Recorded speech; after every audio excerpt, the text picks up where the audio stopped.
This is Golden Kamuy Season 1 Recap.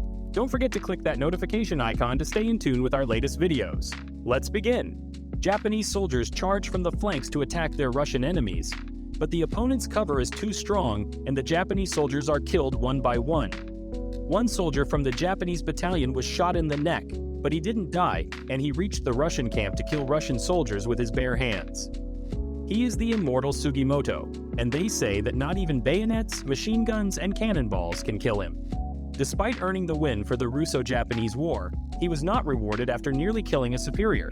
One drunk day, a man tells him a tale about gold in the riverbanks of Hokkaido. One day a man stole all the gold from the original owners, the indigenous people of Ainu, and hid it somewhere no one knows. Soon after, he was captured and sent to the Abashiri prison. He was never to tell anyone where the gold was hidden. He tried various ways to reach his companions outside of the location of the gold, but each letter was intercepted.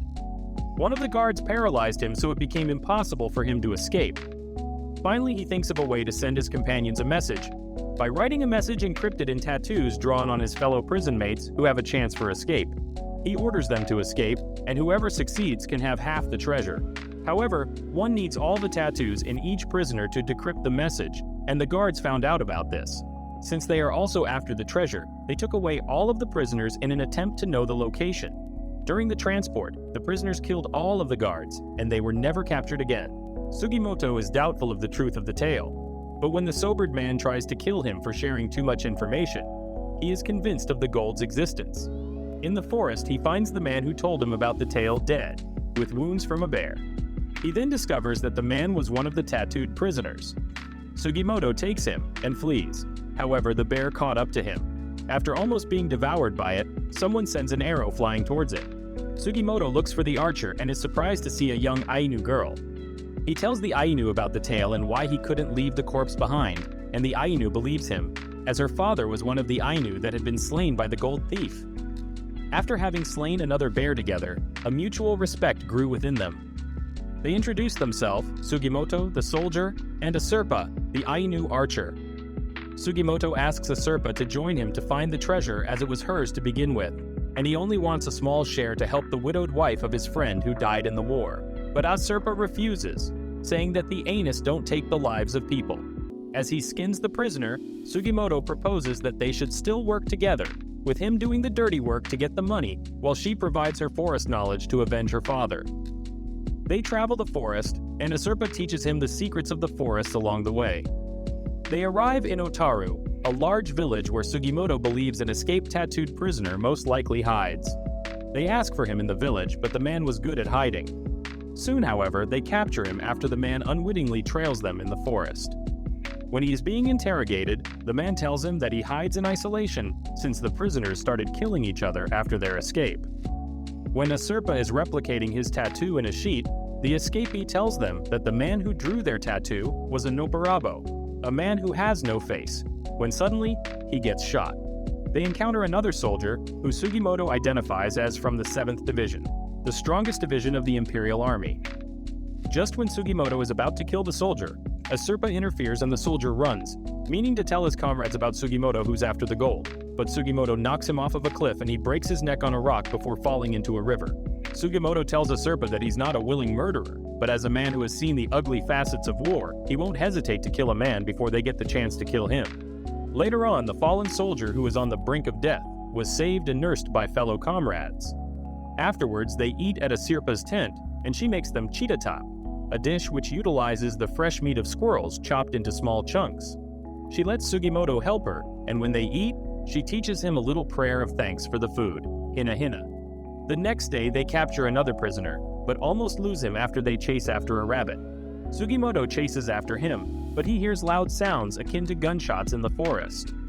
Asirpa quickly notices that it is nupusfum, the splitting of trees due to a rapid drop in temperature.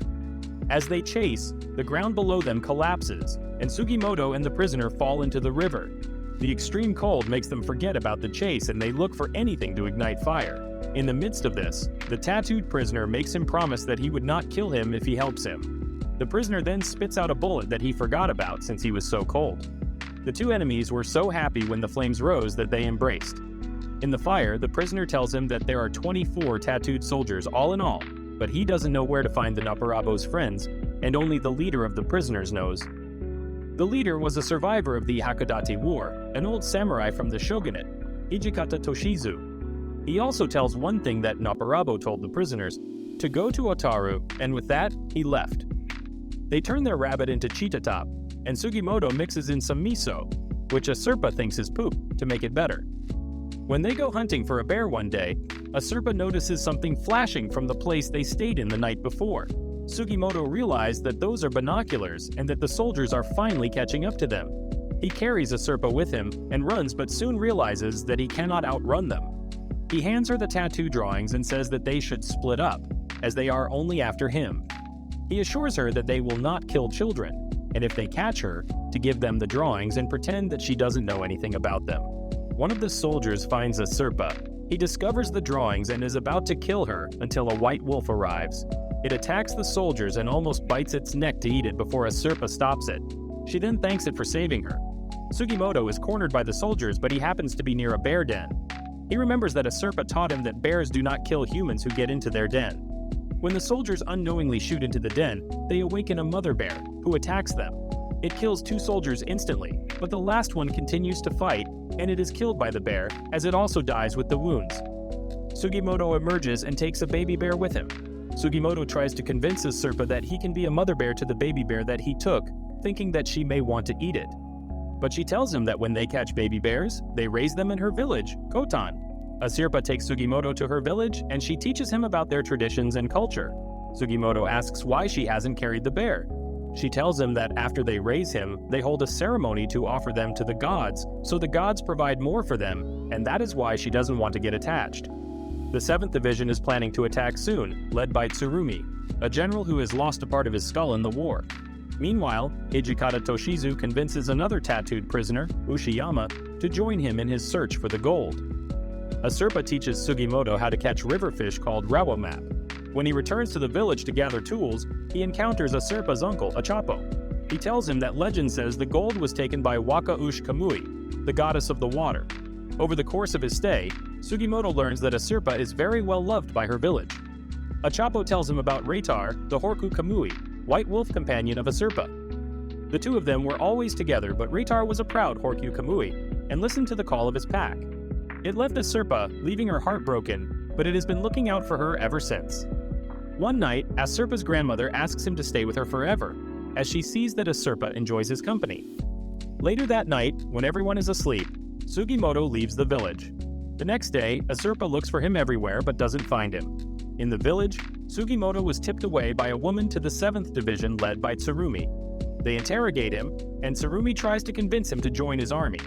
He tells him that he plans to use the treasure to buy weapons from the Americans, then start by taking over the entire 7th Division, then the ports that control the flow of goods from the mainland, and soon Hokkaido. This show of glory means nothing to Sugimoto, as he turns his back on the general.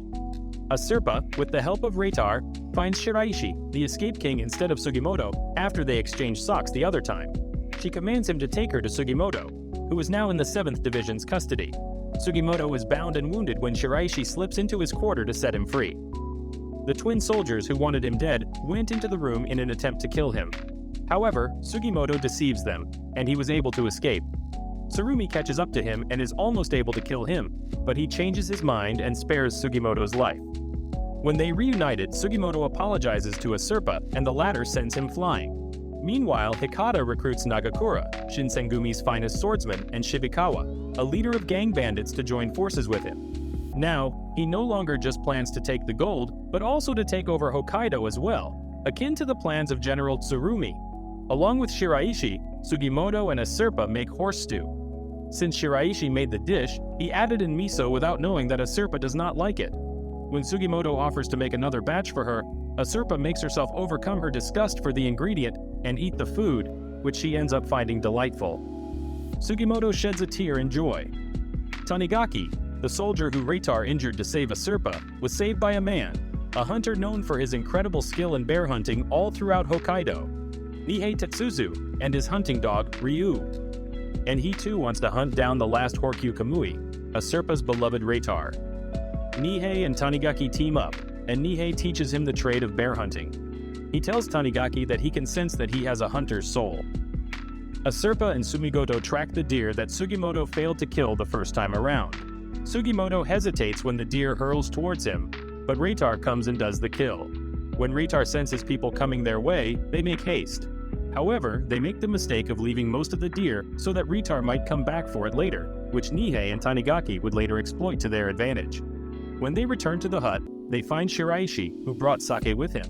They enjoyed it with the deer's meat they cooked as stew. A while later, they got a little drunk from all the sake. Asirpa takes it the worst, who almost has a breakdown at the thought of Sugimoto dying. Shiraishi tells them intel about a tattooed prisoner around the village. He said that he's a talented hunter, Nihei Tetsuzu. That same night, Tanigaki finds out that Nihei was one of the tattooed prisoners, and his soldier instinct kicks in. But he only tells him a story of how he ended up in the Abashiri prison where he got the tattoo. After this, Tanigaki changes his mind. The three went out when they realized that Nihei and Tanigaki are after Reitar. They find Nihei obscured in the mountain trees, poised to shoot Reitar. Asirpa manages to warn the silver wolf before Nihei shoots it. Sugimoto confronts Nihei, but Ryu lunges up at him and they both charge at each other. Tanigaki takes Asirpa hostage, so Sugimoto surrenders. Nihei ties him and Shiraishi up while Tanigaki takes Asirpa away. Tanigaki falls for a bear trap, but Asirpa helps him. When Nihei finds them, he takes Asirpa to use as bait to capture Reitar. Asirpa talks him out of killing the silver wolf, saying that no money can equal killing the last Horkyu Kamui. Nihei answers her that Reitar is the last of their kind, and that they are already extinct, and their extinction is in the hands of everyone in the village. Money doesn't mean anything as he wants to be the last man to see a white wolf. Reitar did indeed come to save Asirpa, and he charges at Nihei, skillfully, running so Nihei cannot aim at it. When he bites his arm, Nihei takes the opportunity to grab his knife and stab him, but another wolf comes and bites at Nihei's neck. Losing blood, Nihei watches as the she-wolf licks her mate. With his hunting dog in his lap, he remarks how females, even wolves, don't care about fights between men, but that he is still content. Tanigaki arrives and he recites a little prayer to his fallen mentor. The three take Nihei to be buried, and Tanigaki to be nursed into the village. They talk about Tsurumi and his plans to take the gold. Tanigaki tells them the gold is 20 times more than what the soldiers are told, and that the general's plans do not end in conquering Hokkaido, but also to build a weapon factory in it as well, and make Hokkaido a more prosperous city through war. Ushiyama meets Shiraishi in a brothel, and the King of Escape runs for it. Hijikata, who knows the exact value of the gold, has plans also greater than conquering Hokkaido himself. With the amassing wealth, he believes that he can start a new nation. A bombing breaks out in the village while Ushiyama is pursuing Shiraishi. Thanks to this, Shiraishi escapes while Ushiyama is saved by his comrades. Tsurumi, who issued the bombs after being tipped that a tattooed prisoner is around the area, realizes that it was a fluke employed by Hijikata, who was after a bank on the other side of the village to steal a katana along with taking a few valuable goods. Tsurumi sees Hijikata, who is about to leave, wielding the stolen katana in his skillful arms. They have a shooting match which in the end makes them both realize that they might have found each other's match in one another. Shiraishi gets himself caught by Hijikata, and he was forced to work as a mole to Sugimoto and Asirpa. But he decided to be a double agent when he lied about the tattoos they currently have. Shiraishi tells Sugimoto and Asirpa about Henmi Kazuo, a tattooed prisoner who is a psychopath, and news about him killing Yanshu, seasonal laborers who are hired to fish herring. Asirpa grows afraid that the prisoner might go for her uncle, who is on the coast in search of whales that lead to red herrings. They decide to go whaling and find Kazuo. They find a humpback whale that they latch onto. When they were speeding up towards a group of fishermen boats, one of them fell into the water. Sugimoto, Asirpa, and Achapo went back to save him and take him to the village to warm up. It turns out that the man they saved is Kazuo, and he apparently gets high on the thought of Sugimoto murdering him. When an innocent fisherman sees his tattoos when he was dressing up, Kazuo chokes the guy in cold blood, but he is very hospitable to Sugimoto and Asirpa, whom he tours around the place and serves a hearty meal. Asirpa finds the body of the fisherman that Kazuo had murdered, but before she could warn Sugimoto, Kazuo already takes him away. Much to his luck, the 7th Division comes swarming in the fishing village looking for him. A fight breaks off when the 7th Division sees Sugimoto, but Kazuo manages to hide his identity from Sugimoto until they arrive at the port to escape where Shiraishi is waiting. When Shiraishi identifies Kazuo, he immediately reveals it to Sugimoto. Kazuo attacks him, but he receives an arrow from Asirpa. Sugimoto secures the kill and they flee. However, an orca grabs Kazuo, so Sugimoto dives in to retrieve it. Tsurumi finds out that Sugimoto is working with an Ainu, and Hijikata's interest in Sugimoto grows when he sees how everything unfolded with Kazuo's capture. Back in the Ainu village, 2 soldiers from the 7th Division go against orders and try to hunt down Sugimoto. There, Tanigaki arrives to find them with Osoma and their grandma. They taunt him using the Ainus as hostage and accuse him of killing his comrades. Tanigaki denies this and pleads with them to not hurt the Ainus. To Tanigaki's relief, they left the village. However, they attempted to assassinate him but failed. Tanigaki realizes that he is being hunted down by independent soldiers from the 7th, and he prepares to defend himself. Ogata and Nikaido track Tanigaki in the freezing forest. Tanigaki is injured, but thanks to his knowledge of the woods, he manages to evade them. Having only 1 bullet left from Nihei's rifle, Tanigaki was careful about using it, so he sets a trap to take down one of them. Nikaido takes the brunt of the trap, losing 1 ear after being attacked by a bear, while Ogata was shot by Tanigaki's remaining bullet. Soon, Tsurumi arrives and forces Nikaido to expose the traitors in the 7th after cutting off his other ear, but promising that he will let him kill Sugimoto, though Ogata evades capture. Shiraishi fell into a river and was swallowed by a fabled gigantin huchin, a fish found in the rivers of the forest. However, he was saved by Kiraranki, a former friend of Asirpa's father. They dined on the fish and talked. Kiraranki told them that an old man came looking for Kochube Asuko in the village. This surprises Asirpa, as that is her name in Japanese. It turns out that Noparabo was giving them instructions on who to contact to find the gold. He gave Hijikawa that name. Kiraranki reveals that it seems Noparabo was entrusting Asirpa with the gold, and that he and Asirpa's father are in fact the same man. Asirpa is weak with the thought that it was her father who stole the gold and killed his fellow Ainus. She resolves to find him and confront him about everything. Tanigaki is now among the Ainu, and they help him plan to infiltrate the Abashiri prison. With Kiraranki, Shiraishi, Sugimoto, and Ainu set off to Noparabo. They stop by at the teeming city of Sapporo to acquire explosives and stay the night. They stay in the Sapporo World Hotel, where the proprietress is a red-lipped young woman named Lenaga. Mysteriously, she seems to know Ushiyama, and Shiraishi was surprised to see them both in the hotel. When Shiraishi wanders off, Lenaga traps him in a torture chamber where she plans to finish him off. Meanwhile, Sugimoto and Ushiyama encounter each other and find a common ground for judo. He invites Sugimoto, Asirpa, and Kiraranki for drinks. Ushiyama returns to his room in the evening to find a hole in his wall that leads to the very same torture chamber Shiraishi is in. Shiraishi pieces out that the proprietress is one of the tattooed prisoners who disguises herself as a woman, but Ushiyama can't think straight because he is down bad. Lenaga enters Asirpa's room through her hidden passages and attempts to murder her when Sugimoto stops her. She shoots some filled injections into Asirpa, but Sugimoto catches them, allowing her to escape. Lenaga tries to outrun Ushiyama while she tries to dodge all the grenades tossed to her by Shiraishi. In a series of events, a bag of grenades falls into a burning fire in the basement and the entire hotel burns. Sugimoto, Asirpa, Kiraranki, and Shiraishi barely makes it out in time, while Ushiyama and Lenaga are somewhere beneath the rubble. Ushiyama and Lenaga survive, as Shiraishi sees when he hands them a copy of Kazuo's tattoo. Sugimoto and his group meet an Inkarmat, a fortune teller that Asirpa doesn't trust. However, she guessed that Asirpa is looking for her father, throwing her off. Shiraishi takes the Inkarmat to a horse race where she profited off him. Asirpa reprimands him for using the Inkarmat to gamble, but Shiraishi takes no heed. Kiraranki comments that the 2 horses most likely to win are 3 and 4. The Inkarmat reinforces it by saying that it will the 3. Kiraranki was mistaken for a man named Takasaki, who was supposed to be the rider for horse 3, but ran away when the Yakuza scared him off. Kiraranki takes the invitation and decides to ride horse 3. However, when the Inkarmat does another prediction and says that the winner will not be 3, and will instead be 6, Asirpa prevents Shiraishi from taking another bet, saying that fortune-telling is not what one should turn to in uncertainty, but Shiraishi doesn't listen. The horse handlers tell Kiraranki that the horse's name is Repu, and all he has to do is to lose since 6 has to win, or else the Yakuza will kill them. However, Kiraranki has other plans. In the end, Repu and Kiraranki wins, and Kiraranki makes an enemy out of the Yakuza. Meanwhile, Shiraishi becomes broke once again after losing all his money on 6. In Barato, the 7th Division ex-soldier Ogata meets with Hijikata and joins his group.